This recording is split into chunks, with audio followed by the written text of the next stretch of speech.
A gente até fala que as mulheres trans da época, tem até aquele filme que ganhou um Oscar, esqueci o nome, que mostra a primeira operação de resignação sexual que não deu certo e a personagem morre.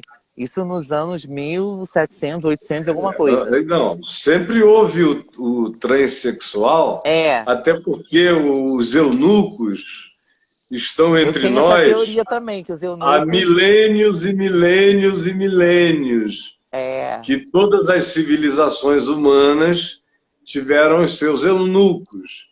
E Jesus, há 2000 anos atrás, fala que tem aqueles que nascem eunucos, é o cara que, de fato, carrega desde o nascimento, ou a alteração física de ter nascido, ter toda a constituição masculina externa, mas ter nascido ou com uma atrofia radical ou até mesmo com o hermafroditismo, de ter ambas as coisas em si mesmo. Esses nascem eunucos. E tem aqueles que nascem eunucos psiquicamente. O corpo é totalmente masculino, mas a psique não é masculina. E o trato pessoal do indivíduo é todo feminino. é todo O feminino. segundo grupo que Jesus indicou foi os que os homens fazem eunucos. Aí era alguma coisa que tinha muito a ver com a guerra, você sabia? Quando os povos iam às guerras e havia uma conquista de um povo superior, os príncipes e os membros todos da corte e as figuras mais acadêmicas, isso desde o Antigo Egito e antes, desde os assírios e sumérios, que se praticava isso. Eles pegavam os dominados, a elite dominada, e castravam, para que eles se tornassem seres subservientes na corte do conquistador, cuidando das esposas do conquistador e das concubinas.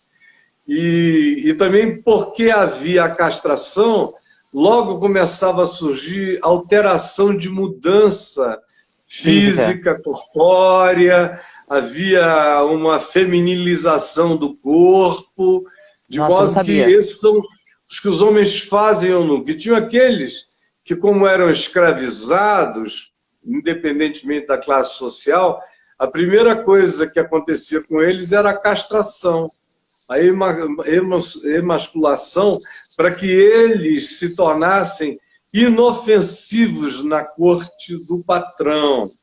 E Jesus disse, tem os que nascem, tem os que os homens fazem, eunucos, e tem aqueles que se fazem eunucos, por amor ao reino de Deus. Aí, nesse caso, a expressão eunuco está significando aquele que abdica de ter qualquer forma de relação sexual por uma dedicação. Aí, nesse caso, por exemplo, Jesus, nesse caso, era um eunuco. Sim. O Paulo era um eunuco. Pedro não era um eunuco. Não, era casado, tinha mulher. Mas você olha para um sujeito que escolheu dedicar-se exclusivamente à causa de natureza espiritual e, para isso, abriu mão de qualquer vínculo sexual, ele é aquele que se fez eunuco por amor ao reino de Deus.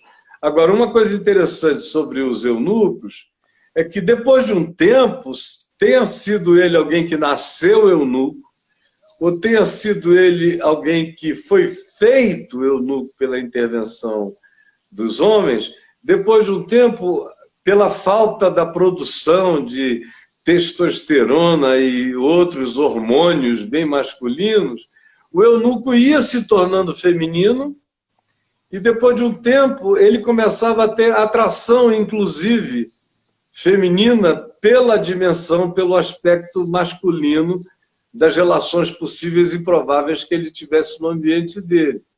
Então, essa história do eunuco, do trans e de qualquer variação de degradê de gênero sempre houve.